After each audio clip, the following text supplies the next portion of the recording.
What's up, family? What's up? Now, I need y'all to know this, right?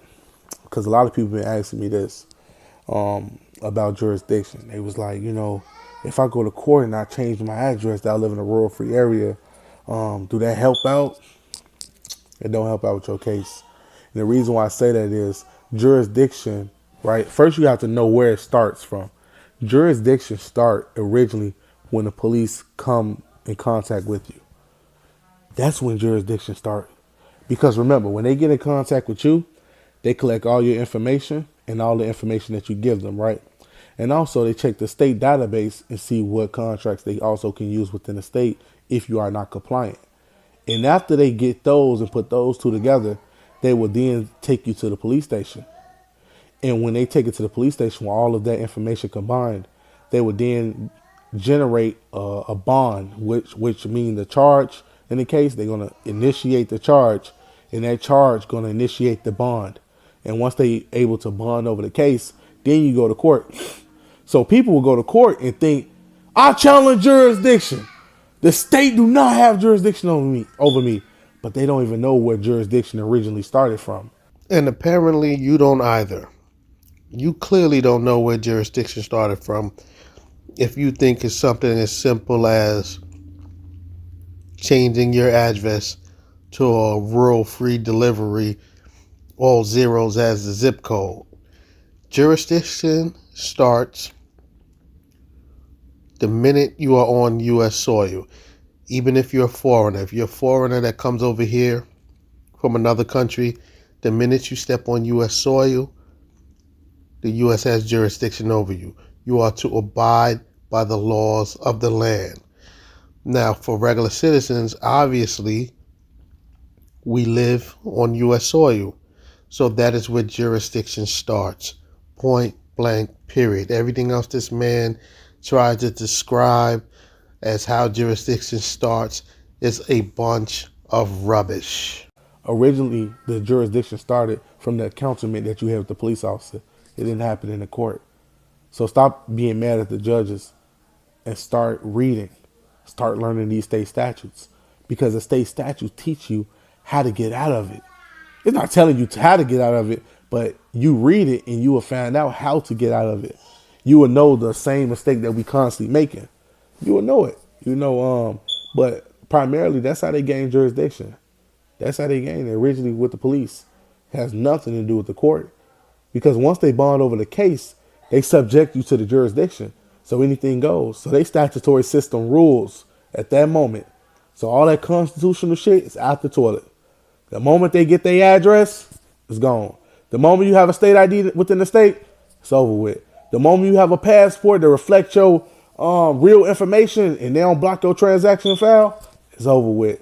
The moment you tell them I'm a Moorish American, but I live on 123 Main Street, it's over with. The moment you say you a state citizen, but you stay on 444 Porcupine Avenue, it's over with. Jurisdiction started originally with your encounterment with the police. Always. And that's why I really want to teach people that. I really want to show you that, like how it originally started from. So, correct them issues that y'all have, constantly learn on this stuff, and I'm out. Man, I'm so happy right now. I'm too happy. Now look, so, I've been doing research lately about my bank. Remember I was telling you guys, Navy Federal got a requirement. They said if they don't receive the title within 3 months after the day they gave you the loan, it converts over to a personal unsecured loan, right? Now, I went through this dealership, right, over here in Florida, in Central Florida. Now, he was cool and everything like that, so they processed everything through. Now, he used to the normal routine of putting everybody registration and getting titles from the state of Florida. So I told him I had a special request because I wanted my titles to be out of state. Because if I had my title out of state, the police in this state won't have jurisdiction over my vessel, right? So now I ended up calling Navy Federal 2 days ago, and I asked them, hey, have you guys received the title? They was like, no, we haven't received the title. And can you make sure you send that in to us? Now, they don't know my plans, honestly. They really don't know. So I said, you guys haven't received the title for neither vehicle? They were like, no, we have not received the title. So that had me thinking like, okay, if you guys haven't received the title, where is the title? So I called my state, like Illinois, up, and I'm like, I gave them the VIN number and everything. I'm like, look, this the title, this the car. They said, look, this information haven't even entered our system. So that means the person who did the title transfer, he didn't even do it correctly. Or maybe it just means that it's not in the system yet, and you should call back in about 2 weeks or a month or so. So that means that vehicle has no title, neither does it have a registration. And then on top of that, Navy Federal don't have the title. Now, the company Ram, I had called them up today, and it was yesterday. And I was like, look, I need an MCO for my vehicle with my name and address on it. And then they asked me for my vehicle VIN number. I gave them the VIN number. And after that, they gave me a reference code. Said, look, we're going to call you in 5 days. So in 5 days, they should be looking towards, like, giving me the MCO. Because when I called the title spot, I'm like, look, what do I need to get a new title? They said, look, all you need is the MCO and a bill of sale since the car never been issued a title. So they was cool with that. I'm like, cool. Now in Florida, I'm finding out ways where you can get a title by using a bonded title, meaning you can file the bill of sale and they can bond it over and give you a bonded title, and you can bring that bonded title to the DMV and they'll give you a real estate title. And so this the last question, y'all. This is a brand new truck, a brand new Ram 2022. What should I do? Keep the truck with the title in my name and not give it to Navy Federal, which I'm gonna do anyway, or sell the truck, get $50,000 for it, and continue building my business? First and foremost, how are you going to sell a truck with no title? Only a fool would buy a vehicle from you without receiving a title from you. Secondly, it amazes me that this man is pretty much video after video after video confessing on how he's committing crimes or, plotting on committing crimes. Like, this is mind-blowing to me. Like, if you're really gonna do the things that you say that you're gonna do, number one, you're eventually gonna get caught. These videos serve as evidence that you actually sat and thought this through. It is evidence that when you do it and get caught, all they have to do is show this in court and you're done. The proof is right here in your videos that you conspired to commit fraud. Why would you be documenting your plans on committing fraud? You got to be the stupidest criminal in the world. This literally makes no sense. And nothing he says makes no sense either, by the way. I really want to know y'all opinion. 50K or truck? 50K or truck? Now the truck costs way more than $50,000. I came out of pocket $66,000 for the truck. But I know if I take it directly to like a Ford or anything like that, or even if I wanted to resell it back to Ram, that's how much I would get for the vehicle. So you got to be mindful of that. I'll probably get $50,000 to $55,000. But let's just say $50,000 on the safe side. Worst case scenario, $50,000. A brand new 2022 Ram built to serve, or should I just get the $50,000? $50,000 or the truck? Let me know in the comments. Well, what's up, everybody? Now look, check this out. Now I'm gonna teach you guys how to get out of all obligations with your car note. I'm gonna show you how to discharge the car note off your credit and not have to keep over all them damn payments, right? Now check this out. Now say if you bank with a credit union bank like USAA Bank, right? And you get approved for, let's say, a $75,000, $80,000 loan, right? So they're gonna send you something called a draft check.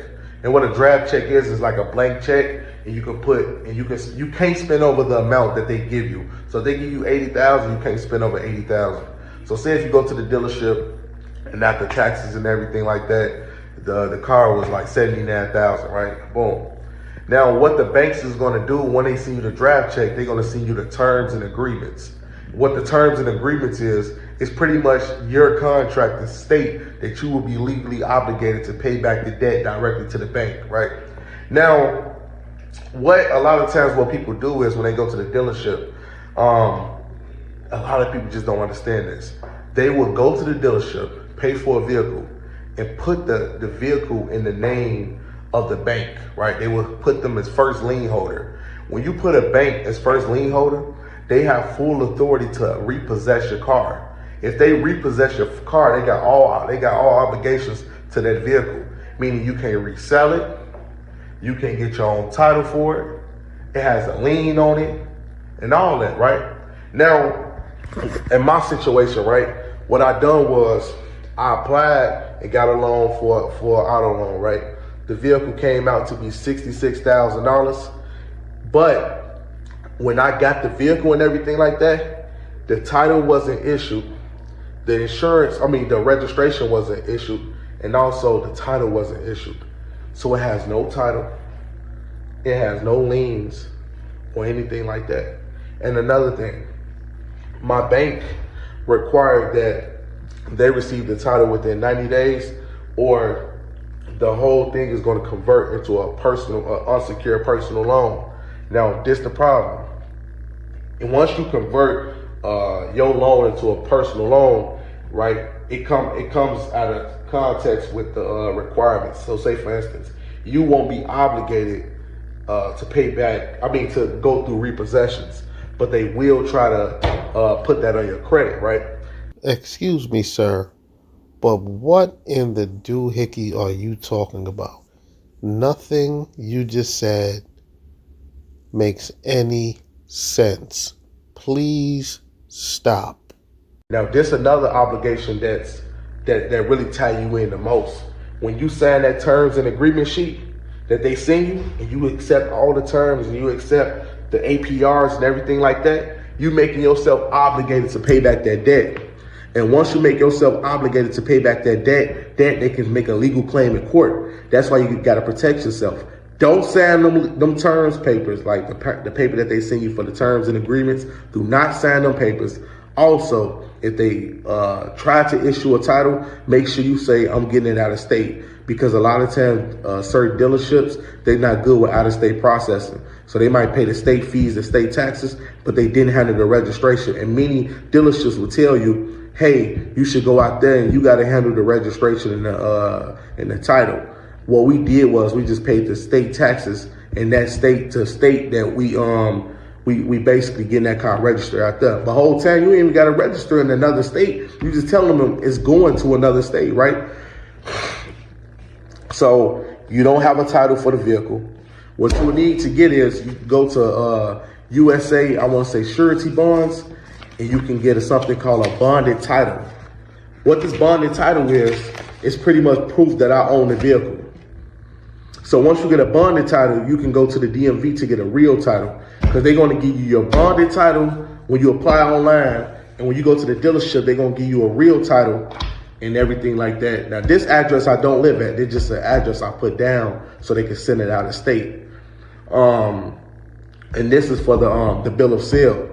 And that's how you protect yourself with cars and obligations. So if they ever try to make a claim in court, which most banks will try to do, if you never sign the terms and agreements, they can't take you to court. So I'm calling Navy Federal and I'm asking them questions about this whole thing. I'm like, have you guys received the title? They said, no, we need to receive the title.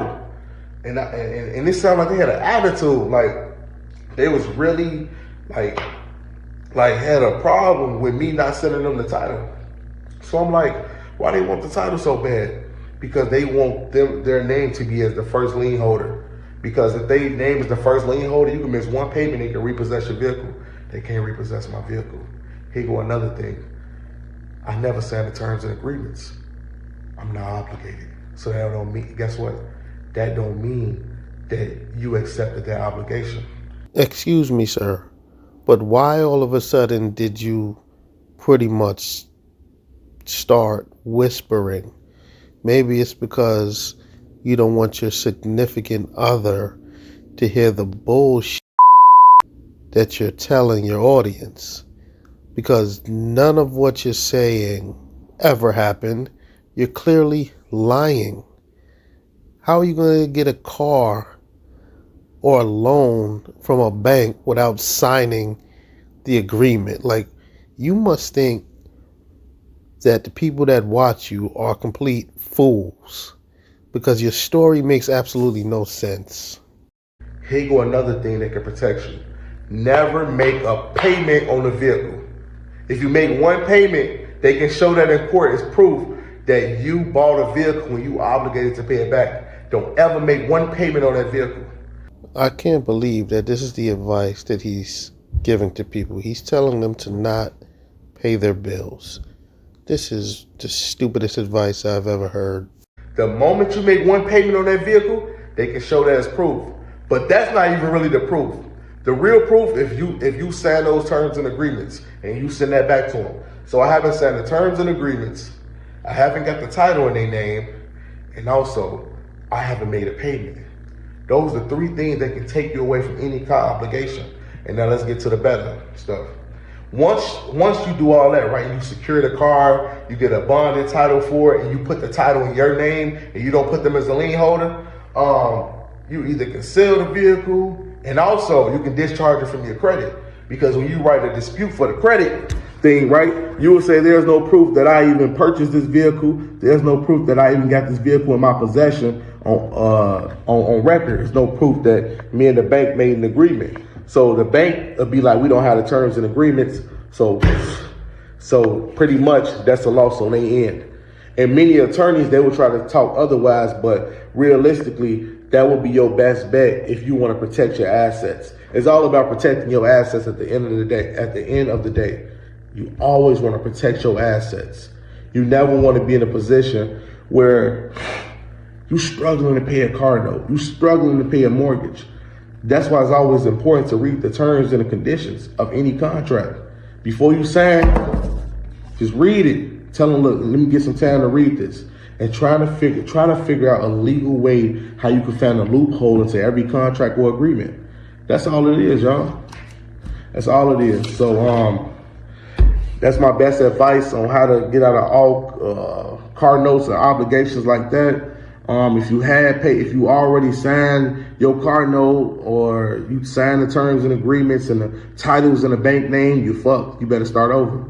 I'm out. So pretty much this video was an educational video on how to commit bank fraud and get a free car. I can't believe this man is stupid enough to actually document this type of stuff. First of all, none of what he's saying is true. It'll never work. You can't get into a lease or a car note without signing the agreement. All of that stuff that he just said just isn't true. But I can't believe that he is stupid enough to make a video teaching how to defraud a bank and get a free car.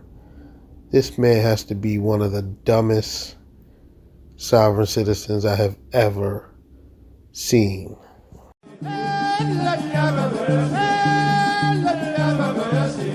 From